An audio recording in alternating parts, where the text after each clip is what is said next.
बातमी आहे कोकणातून सिंधुदुर्गात सकाळपासूनच पावसाला सुरुवात झाली आहे। हवामान खात्याकडून सतर्कतेचा इशारा दिला गेलाय। सिंधुदुर्गला रेड अलर्ट जारी केलाय।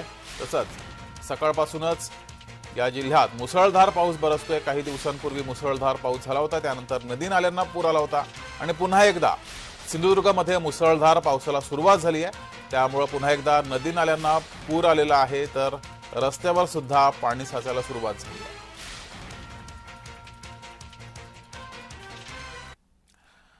इथला आढावा घेतला आमचे प्रतिनिधी सुरेश कौलगेकर यांनी। पाहूयात। 3 दिवसाच्या विश्रांतीनंतर आज सिंधुदुर्ग जिल्ह्यात तळ कोकणात पावसाची हजेरी आहे। हलक्या पावसाच्या सरी आहेत, मात्र अधूनमधून मोठ्या सरीही सध्या कोसळताना दिसत आहेत। मात्र एकंदर पाहिलं तर ढगाळ सध्या वातावरण आहे। समुद्राला उधाणाची स्थिती सध्या आहे। मात्र पुढील हवामान विभागाने मात्र पुढील 3 दिवसासाठी ऑरेंज अलर्ट जारी केला आहे।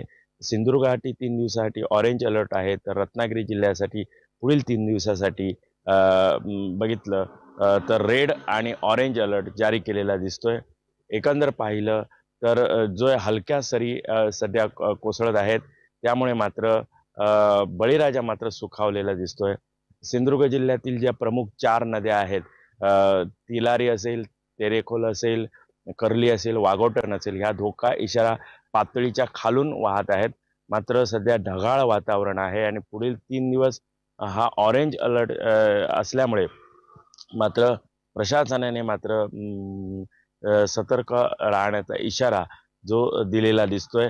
मात्र सध्या जो पाऊस हा पुढील 3 दिवस कोसळेल असा हवामान विभागाचा अंदाज आहे। सुरेश कौलगेकर, जय महाराष्ट्र, वेंगुर्ले, सिंधुदुर्ग।